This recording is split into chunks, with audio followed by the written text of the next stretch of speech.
പ്രിയപ്പെട്ടവരെ, വളരെ സന്തോഷം നിറഞ്ഞ ഒരു നിമിഷമാണ്.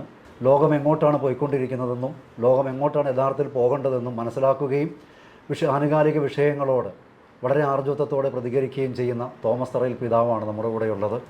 പിതാവെ, ക്ഷമിച്ചായി സ്തുതിയായിരിക്കും. പിതാവെ, വേദപാഠത്തെ സംബന്ധിച്ച് വേദപാഠത്തിൽ മാറ്റം വേണമെന്നും മാറ്റം വരുത്തിക്കൊണ്ടിരിക്കുന്നുമുണ്ട് സഭ, ആ മേഖലയിൽ വരുന്നു. പക്ഷേ എനിക്ക് ചോദിക്കാനുള്ളതെന്ന് പറയും, 12 വയസ്സിൽ യേശുവിനെ ദേവാലയത്തിൽ വെച്ച് വേദശാസ്ത്രത്തിൽ തർക്കിച്ചിരിക്കുന്ന കണ്ടെത്തി. എൻ്റെ പിതാവിൻ്റെ കാര്യത്തിൽ ഞാൻ വ്യാപൃതനായിരിക്കേണ്ടതല്ലെന്ന് ചോദ്യമുണ്ട്. കുഞ്ഞുങ്ങൾക്ക് ചിത്രകഥാരൂപത്തിൽ ഈശോയുടെ അത്ഭുതങ്ങളും അടയാളങ്ങളും ഉപമകളും ഒക്കെ ആക്കിയിട്ട് 12 വയസ്സാകുമ്പോഴത്തേക്കും ഈശോയിനെ മാത്രം, ഈശോ ഒരു പേഴ്സണൽ ഹീറോ ആയി മാറുന്ന രീതിയിലേക്ക് സഭയിൽ ധാരാളം ദൈവശാസ്ത്രജ്ഞന്മാരുണ്ടല്ലോ, അവരെയൊക്കെ ഉൾപ്പെടുത്തിക്കൊണ്ട് ആ രീതിയിലുള്ള ഒരു പാഠ്യപദ്ധതി കൊണ്ടുവരുന്നതിനെ കുറിച്ച് പിതാവിൻ്റെ ഒരു വളരെ നല്ലൊരു ആശയമാണ്. കാരണം ചിത്രകഥകളിലൂടെയും ഒക്കെ കുഞ്ഞുങ്ങളോട് സംവദിക്കുക.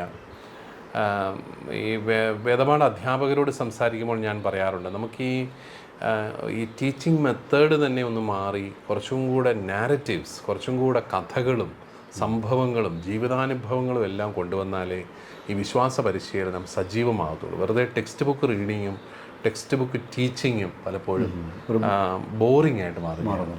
അപ്പോൾ സ്വന്തം ജീവിതാനുഭവങ്ങളിൽ നിന്ന് പകർന്നു കൊടുക്കുക, അതോടൊപ്പം തന്നെ കഥകളിലൂടെ പകർന്നു കൊടുക്കുക. ആ മേഖലയിലാണ് ഈ ചിത്രകഥകളുടെ സാങ്കത്യമൊക്കെ ഉള്ളത്. എനിക്ക് തോന്നുന്നു എൻ്റെയൊക്കെ കുഞ്ഞുനാളിലെ സ്നേഹസേന എന്ന് പറയുന്ന വാരിക, അത് അവർ ഈശോയുടെ ജീവിതത്തിലെ എല്ലാ കാര്യങ്ങളും ചിത്രകഥകളായിട്ട് അവതരിപ്പിക്കുമായിരുന്നു.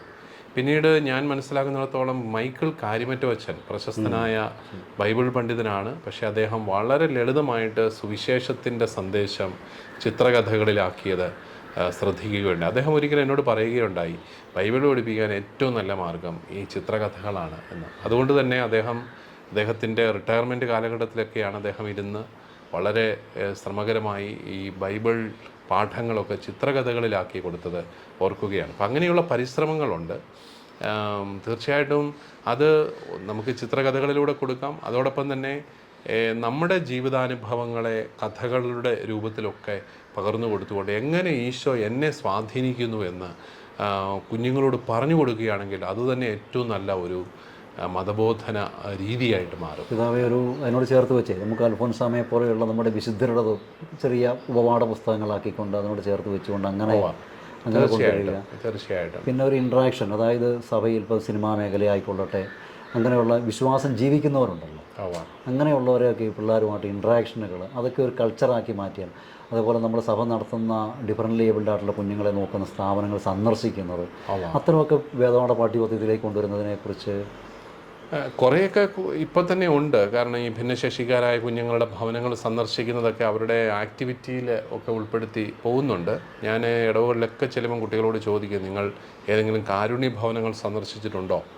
അപ്പോൾ കൂടുതലും കുട്ടികൾ കൈവക്കാറുണ്ട്, ഏതെങ്കിലുമൊക്കെ മേഖലയിൽ അവർ പോകുന്നുണ്ട്.